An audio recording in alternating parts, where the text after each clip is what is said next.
Hey guys, the gig is up. I'm not the real Jesus. As a matter of fact, the fella's name wasn't even Jesus. He had a Hebrew name. There wasn't a letter J until a few hundred years ago. With that being said, I have fooled the whole world into the biggest sham of all time. The name and identity of the real fella has been taken over by me.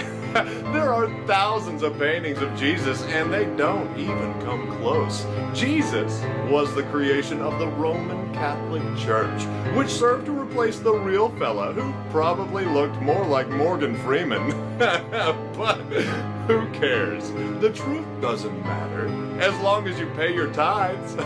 Gotcha. In 1976, Random House published a book that should have hit Christians like a storm, but instead, they chose to ignore it. It dealt with the racial origin of the people calling themselves Jews, and whom the churches and the Jews themselves generally insist are God's chosen people.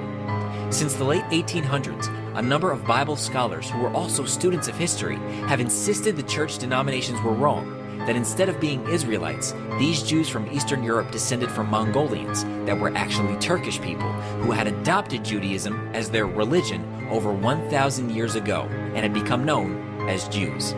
These Bible scholars were ignored or condemned and often called cultists or anti-Semites. The 13th tribe proves beyond doubt that modern Jews are not biblical Israelites. Every church member in America should insist that their pastor investigate these claims. Henry Ford, founder of the Ford Motor Company, assembled a staff of experts to research the origin of European Jews who had been entering America in large numbers since the 1880s.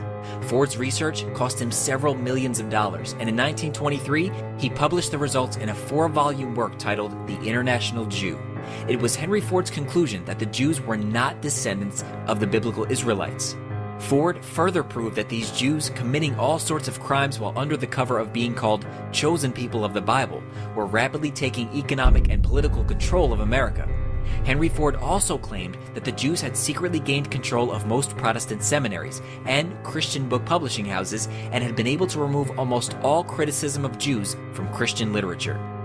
In summing up his findings, Henry Ford stated, "The Jews are not the chosen people, though practically the entire church has succumbed to the propaganda which declares them to be so." Ford's book caused a major uproar for a few years, but soon disappeared from colleges, universities, and public libraries and became unobtainable at any price. The churches continued to teach the lie that the Jews are God's chosen people, the children of Israel. Jewish-dominated news media began to refer to Jews always as Israelites. Anyone opposing the Jewish control of the nations was immediately branded anti-Semitic. And Jewish-dominated seminaries taught new ministers to quote Genesis 12, verse 1 through 3, and sternly warned their flocks that anyone speaking unfavorably of the Jews would be cursed by God. Jewish control of American society, politics, and religions continued to increase. In 1951, retired U.S. military intelligence officer Colonel John Beatty published a scholarly book titled Iron Curtain Over America. Colonel Beatty gave overwhelming evidence that the Eastern European Jews were actually Khazars and had no racial ancestry in Israel at all. In Colonel Beatty's book, he states that by 1951, these Jews had a stronghold on American politics, on banking and credit, on all sources of news, on the entertainment industry, on America's education system, and that they were the predominant race as judges, lawyers, doctors, and organized crime.